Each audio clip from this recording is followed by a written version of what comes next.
ফ্যামিলির 4 ভাই যদি একত্রে দেখি এটা কি ভাগে কুরবানি হবে? ভাগে কুরবানি। একটা গরুতে 7টা পরিবারের কথা নেই, 7 জনের কথা আছে। যারা পরিবারের মালিক, বাপ বেঁচে আছে কিন্তু ভিন্ন ভিন্ন ছেলেরা খায়, ইনকাম করে, এর নাম পরিবার। কুরবানিতে এসে এক হয়ে যাবে, এটা অহেতুক কথা। একটা বলতে পারে, বাপ আমরা সবাই আপনাকে টাকা দিচ্ছি, আপনি কুরবানি করেন, কুরবানি আপনার হলো, আমরা গোস্ত খাবো, করেন, কোনো সমস্যা নেই। কিন্তু কুরবানি তো নেকির কাজ। বাপের জন্য একটা দেন, আপনি একটা দেন, আপনার বড় ভাই একটা দিবে, ছোট ভাই একটা দিবে, 4-5টা গরু জমাই হবে, এলাকার লোক খাবে। ভাগে আসছেন কেন? কার টাকা হালাল না হারাম আবার ফতোয়ার কোনো শেষ নাই। প্রত্যেকটা পরিবারের পক্ষ থেকে একটা পশু প্রাণী কুরবানি হতে হবে জরুরি, এটাই সুন্নাত। কুরবানি দেওয়া গুরুত্বপূর্ণ সুন্নাত, কুরবানির গোশত ফকির মিসকিনকে দেওয়া গুরুত্বপূর্ণ সুন্নাত। কুরবানির সাথে আকিকার কোনো সম্পর্ক নাই। আকিকা হলো ফরজ আর কুরবানি হলো নেকির কাজ। আকিকার গোশত হলো নিজের গোশত, দিব না খাবো সেটা আমার ব্যাপার। আর কুরবানির গোশত আমি দিতে বাধ্য, ফকির মিসকিনকে দিতেই হবে। একটি গরুতে 7টা পরিবার অংশগ্রহণ করবে এমন হাদিস পৃথিবীতে নেই। 7 জনের কথা আছে, সফরে থাকলেও 7 জন অংশগ্রহণ করাতে আমরাও কোনোদিন না করিনি। 7 জনই নেকি হবে, 7 পরিবারের পক্ষ থেকে নেকি পাবে না। এই পথে না এসে টাকা বেশি আছে ওট জবাই করেন, টাকা কম আছে ষাঁড় জবাই করেন, তার চেয়ে কম আছে গরু করেন, তার চেয়ে কম আছে খাসি করেন, তার চেয়ে কম আছে ছাগি করেন, তার চেয়ে কম আছে ভেড়া ভেড়ি করেন। ভাগে গেলেন কেন? বলুন। কেউ কেউ বলে থাকেন যে ভাগে যদি কুরবানি দেওয়া হয় 7 জনে মিলে, গরুতে বা মহিষে বা উটে, এই ভাগে কুরবানি হবে না, এটা অনেকে বলে থাকেন। এই কথাটি আসলে ঠিক নয়। আপনি যদি ভাগে কুরবানি দিতে চান এটি জায়েজ আছে, এবং একটি উটে বা মহিষে বা গরুতে আপনি সর্বোচ্চ 7টি ভাগে কুরবানি দিতে পারবেন ইনশাআল্লাহ। এ ব্যাপারে সহিহ মুসলিমের একটি হাদিসকে আমরা এখানে উল্লেখ করতে চাই। সাইয়েদনা জাবের রাদিয়াল্লাহু তাআলা আনহু থেকে বর্ণিত, তিনি বলেন, ক্বালা হাজাজনা মা রাসূলিল্লাহি সাল্লাল্লাহু আলাইহি ওয়াসাল্লাম, আমরা আল্লাহর রাসূল সাল্লাল্লাহু আলাইহি ওয়াসাল্লামের সাথে হজ করেছি, ফানাহারনাল বাঈরা আন সাবআ, সেখানে আমরা উট কুরবানি দিয়েছি 7 জনের পক্ষ থেকে, ওয়াল বাকরাতা আন সাবআ, আর আমরা সেখানে গরু কুরবানি দিয়েছি 7 জনের পক্ষ থেকে। খুব সুস্পষ্ট, একটি উটে ওনারা 7 জন অংশগ্রহণ করতেন, একটি গরুতে 7 জন অংশগ্রহণ করতেন।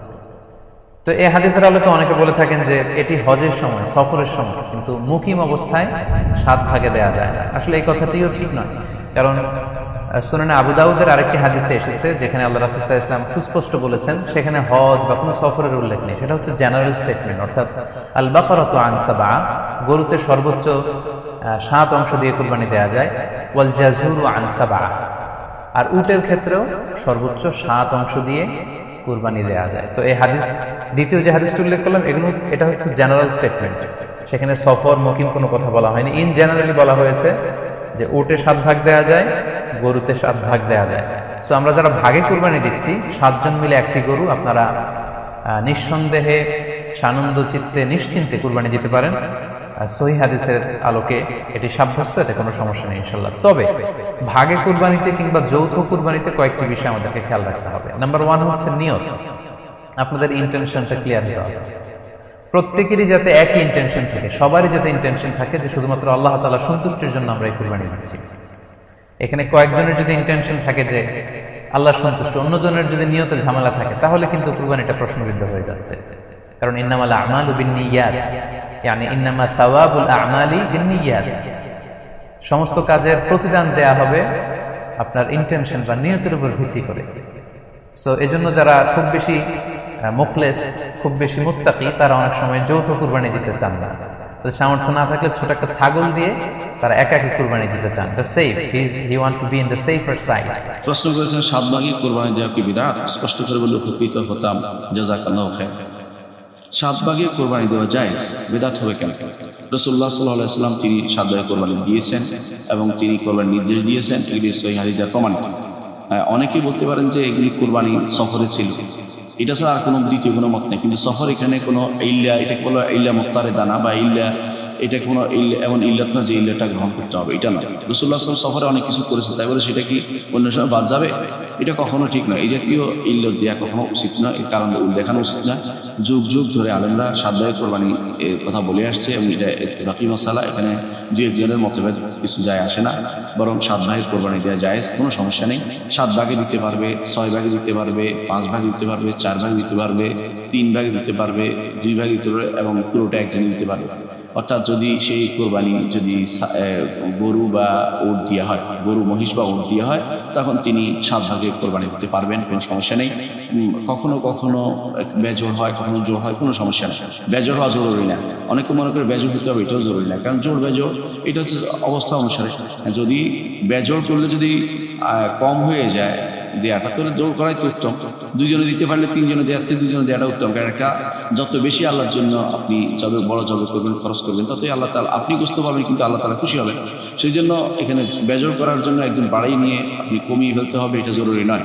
বরং যতটুকু হয় 7 ভাগে কোরবানি দিবেন, এর চেয়ে কমে যতটুকু পারেন কোরবানি দিবেন। যদি গরু মহিষ এবং উট দেওয়া হয়, এখানে কোনো সমস্যা নেই, এখানে কোনো সমস্যা নেই। এটা জোর করে সমস্যা তৈরি করা উচিত নয়। আমাদের আলেমরা যুগ যুগ ধরে এটাকে জায়েজই বলেছেন, কেউ এটাকে বিদআত বলেনি।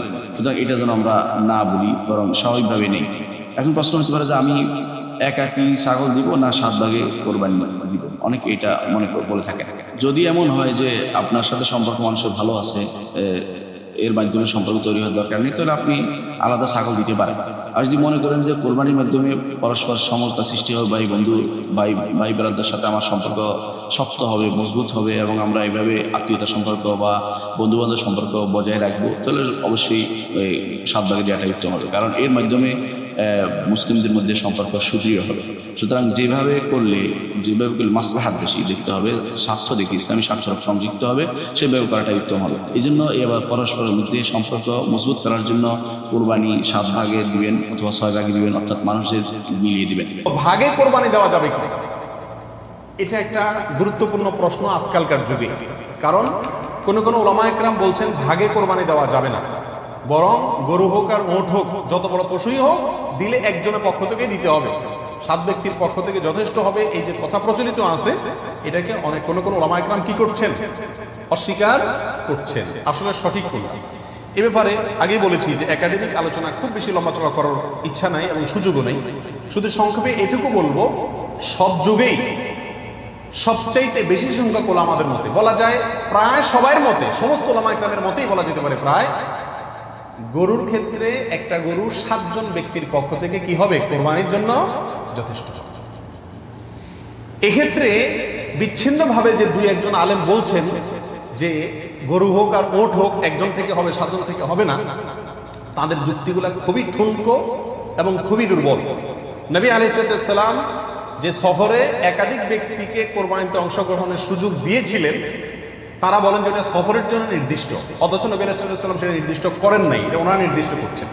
নবী আলাইহিস সালামের কোনো নির্দেশ সফরে হোক, হাজারে হোক, সফরের বাইরে হোক, যে কোনো নির্দেশ সাধারণত ব্যাপকভাবেই সবার জন্য সব সময়ের জন্য প্রযোজ্য হয়, যদি কোরআন এবং সুন্নাহর কোনো বর্ণনা দ্বারা নবী আলাইহিস সালাম নিজে ওইটাকে নির্দিষ্ট না করে দেন। তিনি সফরে যদি কোনো নির্দেশ করেন, সেই সফরের বাইরের জন্য সেটা কার্যকর হবে কি হবে না? যদি কেউ সফরের জন্য নির্দিষ্ট করতে চায়, তাহলে তার জন্য পৃথক দলিলের প্রয়োজন। বিধায় এটাই হলো বেশিরভাগ ওলামা একরামের মত। বিচ্ছিন্নভাবে কোনো আলেমের মত থাকতে পারে, কিন্তু সে 1-2 আলেমের কথা না শুনে সংখ্যাগরিষ্ঠ ওলামা একরামের মতের উপর আমল করবেন। গরুর ক্ষেত্রে 7 জনের পক্ষ থেকে যথেষ্ট হবে। তবে একটা কথা এখানে বলতেই হবে, সেটা হলো উত্তম হলো একাকি দেওয়া, ভাগে না দিয়ে কি দেওয়া? একাকি দেওয়া। এক্ষেত্রে কারোর কোনো দ্বিমত নাই, একাকি দিতে পারলে সে সবচেয়ে বেস্ট এবং ভালো।